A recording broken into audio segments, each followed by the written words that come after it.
एक जमाना था जब भारत में अपना घर खरीदना एक बहुत बड़ा सपना होता था।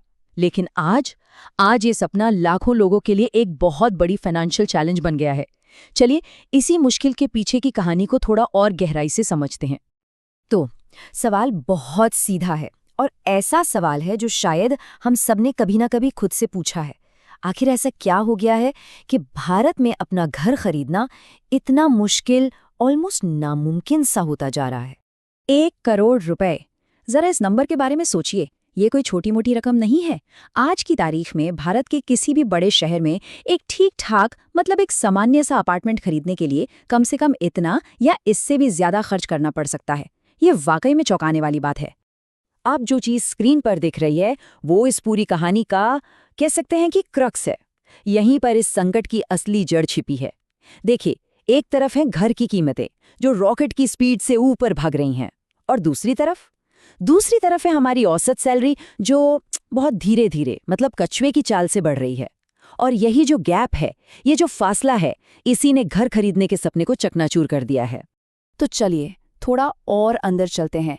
ये जो 1 करोड़ का सवाल है ना, इसे ही समझने की कोशिश करते हैं। आखिर हुआ क्या कि एक प्यारा सा सपना सिर्फ एक बहुत महंगा नंबर बनकर रह गया।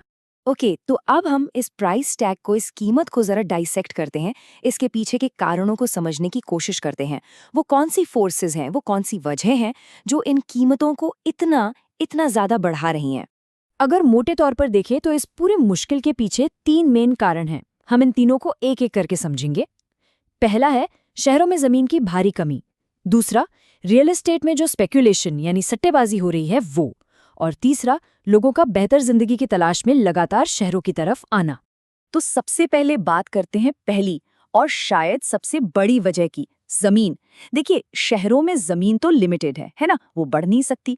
लेकिन उसे खरीदने वाले, उसे चाहने वाले लोग लगातार बढ़ रहे हैं।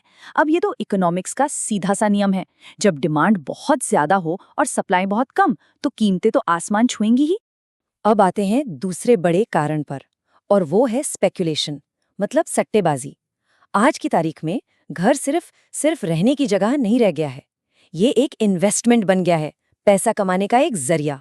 होता क्या है कि बड़े बड़े निवेशक बहुत सारी प्रॉपर्टीज एक साथ खरीद लेते हैं, जिससे आर्टिफिशियली कीमतें बढ़ जाती हैं।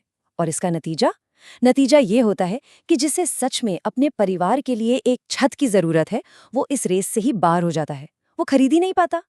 और फिर है तीसरा कारण, शहरों की तरफ बढ़ता हुआ माइग्रेशन। हर साल लाखों लोग बेहतर काम, बेहतर मौकों, एक बेहतर जिंदगी की उम्मीद लेकर शहरों में आते हैं। लेकिन शहर तो उतना ही बड़ा है, घर तो उतने ही हैं। तो होता क्या है, कम घरों के लिए बहुत ज्यादा खरीदार हो जाते हैं, और नतीजा वही, कीमतें लगातार ऊपर और ऊपर जाती रहती हैं। तो ये तो हो गए इकोनॉमिक कारण, पैसे और मार्केट की बातें। लेकिन आप जरा इस संकट के इंसानी पहलू को देखते हैं। उन घर खरीदारों पर इसका क्या असर पड़ रहा है, उसका व्यक्तिगत प्रभाव कितना गहरा है। 20 से 30 साल, जरा सोचिए इस टाइम पीरियड के बारे में। 20-30 साल, ये किसी की लगभग पूरी जवानी होती है। आज के जो यंग प्रोफेशनल्स हैं, उन्हें अपना घर खरीदने के लिए इतने लंबे समय का लोन लेना पड़ रहा है। इसका मतलब जानते हैं क्या है? इसका मतलब है कि उनकी आधी से ज्यादा वर्किंग लाइफ सिर्फ और सिर्फ एक ईएमआई चुकाने में निकल जाएगी। और ये बात इस पूरी स्थिति को बिल्कुल सही तरीके से बयां करती है। घर का मालिक बनना धीरे धीरे जीवन भर की वित्तीय प्रतिबद्धता बनता जा रहा है। मतलब जो चीज एक सपना होनी चाहिए थी, वो अब एक बहुत बड़ा बोझ बन चुकी है। तो ये सब कुछ हमें एक बहुत ही बड़े और शायद थोड़े मुश्किल सवाल पर लाकर खड़ा कर देता है। सवाल ये है कि जब एक घर खरीदने का मतलब अपनी पूरी जिंदगी का कर्ज हो, तो क्या इसे वाकई प्रगति कहेंगे? ये किस तरह की तरक्की है? इस पर सोचना बहुत जरूरी है।